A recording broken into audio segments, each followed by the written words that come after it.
več izmenjave mnenj in pa mlajše kolegice, ki ste zdaj prvi mandat, udeležujte se srečanj, ne bo vam žal. Zaradi tega, ker smo pogledali, da je že kar nekaj srečanj bilo in smo običajno ene te iste. Sem vesela, da smo danes tukaj in želim si več druženja, več povezovanja in pa le na tak način bomo skupaj uspeli graditi to, kar smo si začeli. Hvala lepa. In ravno to, kar mi zdaj delamo, da se družimo med sabo, povejmo si, mogoče ima ena, ko bi rekla, se drugač znajde, kot sem se jaz, ali pa recimo ima izkušnje, ker ni treba, da vse sprobamo na lastni koži. Ker to je predrago, te cene so včasih tej strane.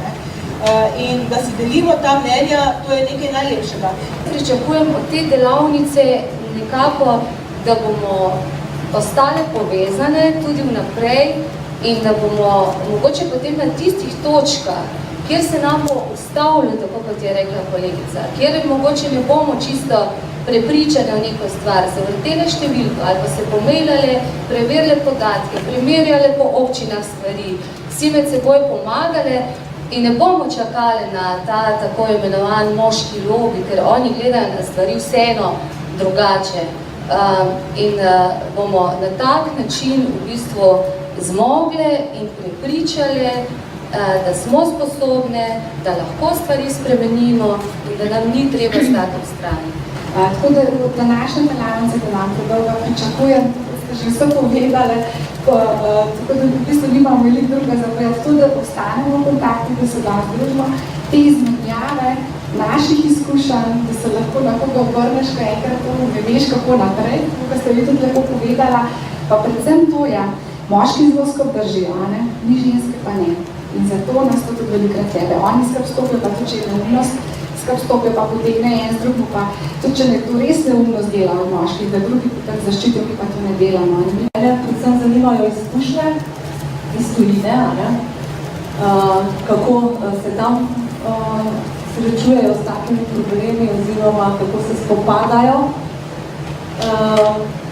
Ker pač mislim pa, da naloga žensk pa je, da pač ne jamramo, ampak da nekaj naredimo. Vse prevečkrat samo jamramo, pa tega ne moramo, pa drugega ne moramo, ampak prav je, da vedno najdemo pot, da to naredimo in to zmoremo. In tu je že tisto, odkot se skupaj izhaja in vem, da še kot družba nismo zreli in ko bomo zreli mi kot družba, več ne bomo potrebovali političnih oziroma tehle spolnih kvot na volitvah. Zdaj pa vse odvisno od nas, kako se bomo me izkazali na položajih in vlogi, ki nam je zaupano. Zavedati se je potrebno, da me ne delamo zase, ampak da delamo za širše. Da se dotaknemo tudi tega simbolnega boja, oziroma ko začnemo govoriti o strankah, tega strankarskega boja, kjer je solidarnost zelo težko doseči. Nekoliko v tretjem mandatu zdaj jaz pri sebi vidim, da mi motivacija za neko borbo, hud boj ali pa za neke projekte pada. Mogoče bi želela na tem mestu res dobiti mogoče tudi kakšno podporo ali pa nekako neko mnenje še drugih kolegic. Se mi pa zdi pomembno, da naše težave nekako javno obelodanimo. Jaz osebno tudi pišem bloge in so izjemno dobro brani, tudi drugod po svetu mi jih preberejo, tako da to statistiko beležim in se mi zdi krasno, ker je pomembno, da to, kar čutimo ali pa na te ovire, na katere naletimo, da jih tudi predstavimo drugim. Tako da s tem namenom mogoče sem prišla tudi danes, mogoče malenkost motivacije dobiti, nova poznanstva, pa za naprej, kako in kaj.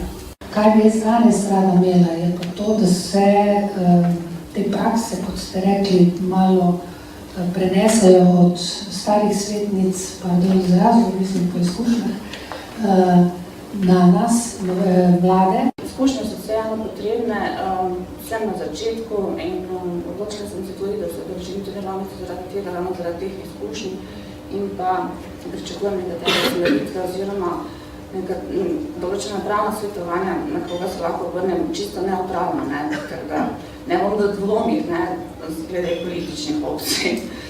Tako da dela je veliko. So mi pa takšne stvari te delavnice meni osebno dobrodošle, ker se je pač to moj prvi mandat in se mi zdi prav, da se tudi med seboj malo spoznamo, da dobimo informacije, sploh tiste, ki ste bolj izkušene, ki imate že več mandatov za sabo, da se naučimo kaj novega in da se tudi prakse izmenjajo.